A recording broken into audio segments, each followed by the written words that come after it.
Greetings everyone, welcome back to Lemex Effects. Today we fight with the Al Bhed's machina as Wakka fights in the Blitzball sphere. I'm considering showing you where I found machines in the Bible now, but like and subscribe and share this with others who would like to find the hidden biblical messages in this game. Now, let us begin.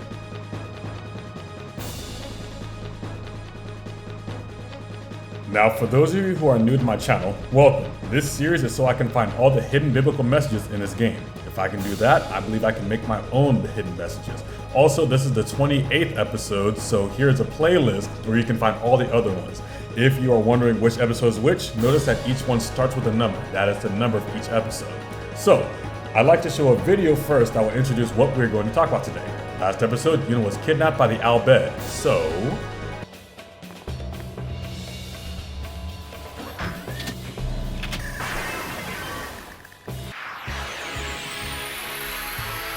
Whoa, what are they?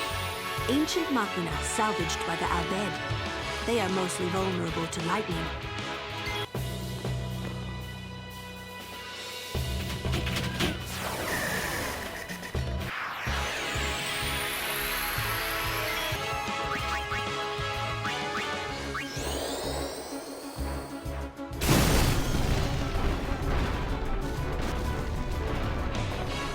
Hold on, man. Let me just clear these out and... Alright, next scene.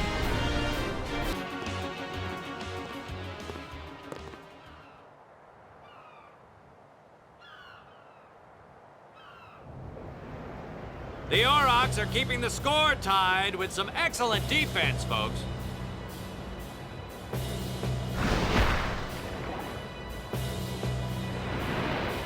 Oh, he'll feel that one in the morning.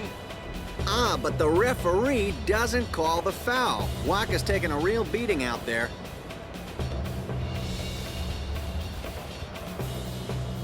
Huh! Still in there! He won't last. Wakka's always like that. Ouch! Let's go.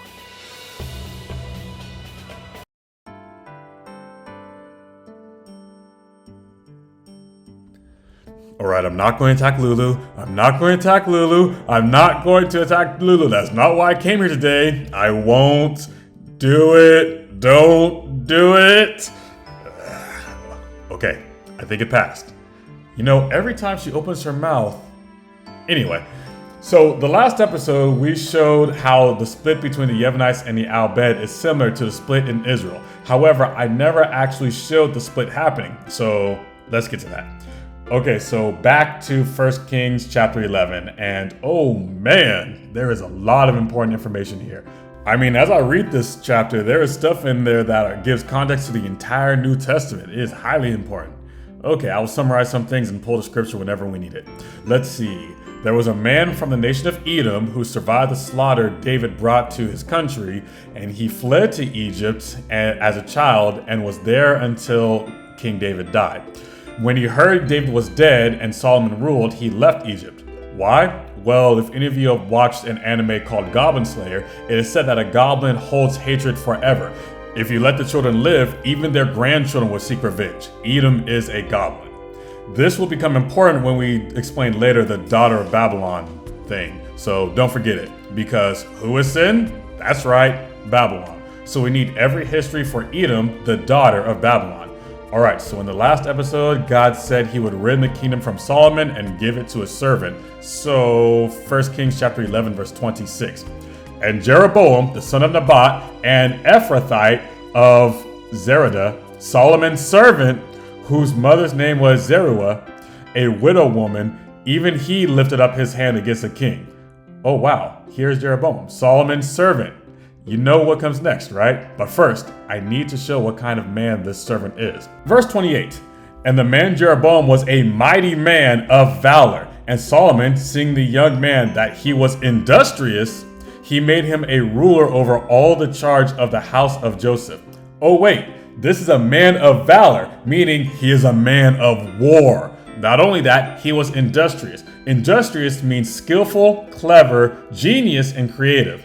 So what will a genius man of war build? That's right, machina. Now the scripture I'm going to pull is not about Jeroboam, but this shows what kind of ingenuity the Israelites had in total. 2 Chronicles chapter 26 verse 15. And he made in Jerusalem engines, invented by cunning men, to be on the towers and upon the bulwarks, to shoot arrows and great stones withal. And his name spread up far abroad, for he was marvelously helped till he was strong. So, for those who don't know, engines are war machines. And yes, cunning men made this. They invented this.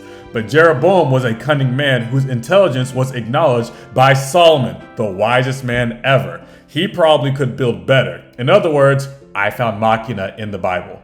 Some of you are like, how? Listen, when you have teachers like mine, this kind of stuff is easy. All right, back to 1 Kings. I need to show God rending the Al Bhed, the northern kingdom, from Judah. 1 Kings 11:29.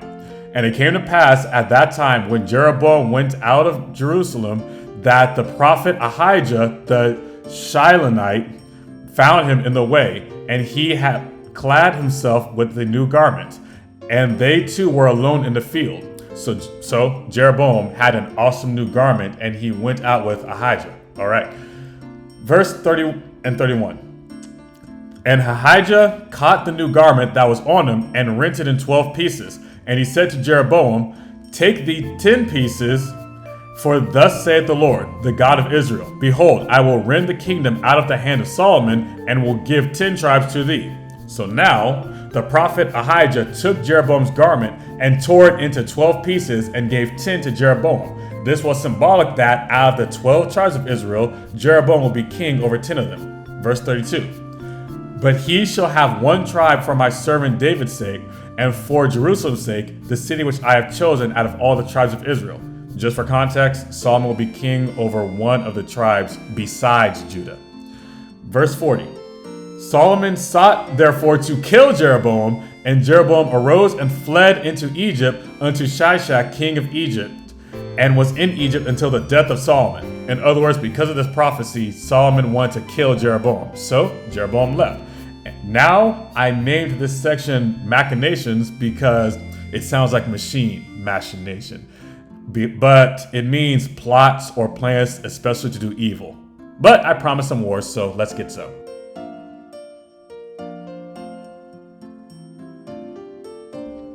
So we're in the literal next chapter, and Solomon is dead, and his son Rehoboam took the throne. Yes, I know the names are confusing, Jeroboam and Rehoboam, but I'll say either the son of Solomon or the son of Joseph when referring to each to make things easier. In any case, in 1 Kings chapter 12, the people of Israel complained to Rehoboam, the son of Solomon, that Solomon made their lives hard by forcing them to build all those temples.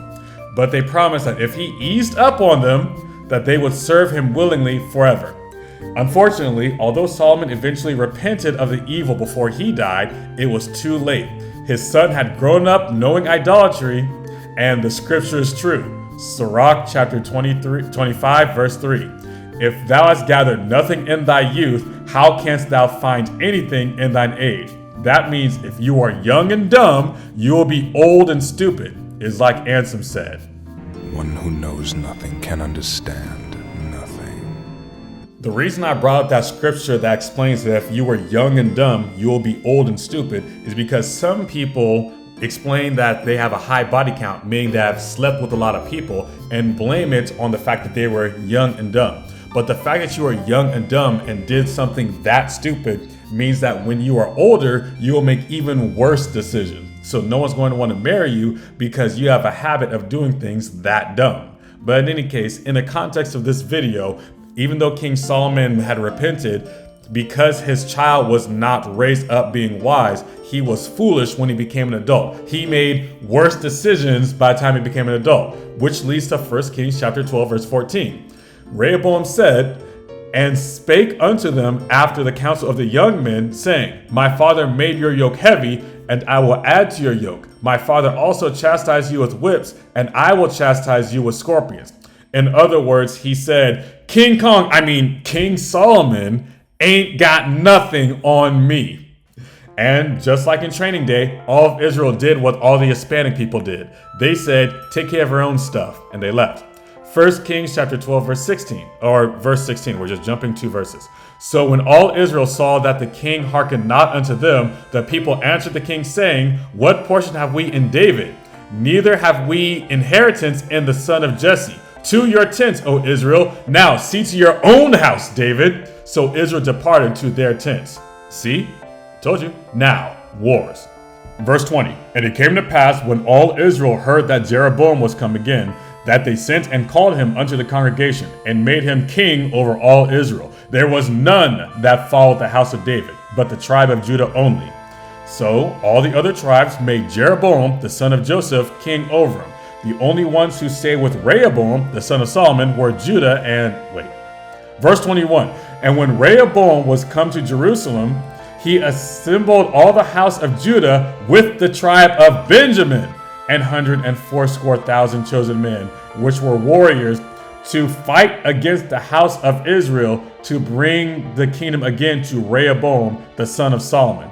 Okay, the only ones who stayed were Judah and Benjamin. Let's jump a few chapters, and 1 Kings chapter 15, verse 6. And there was war between Rehoboam and Jeroboam all the days of his life.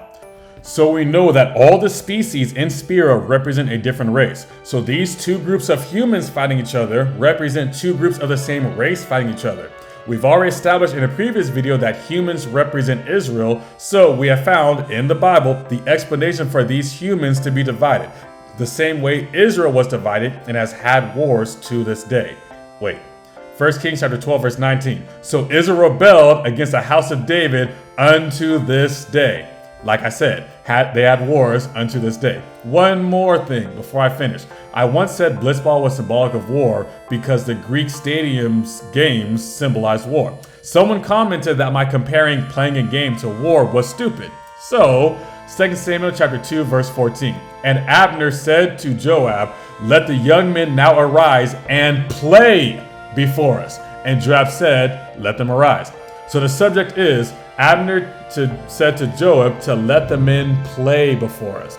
Now, what kind of games did they play? Verse 15. Then there arose and went over by number 12 of Benjamin, which pertained to Ishbosheth, the son of Saul, and 12 of the servants of David.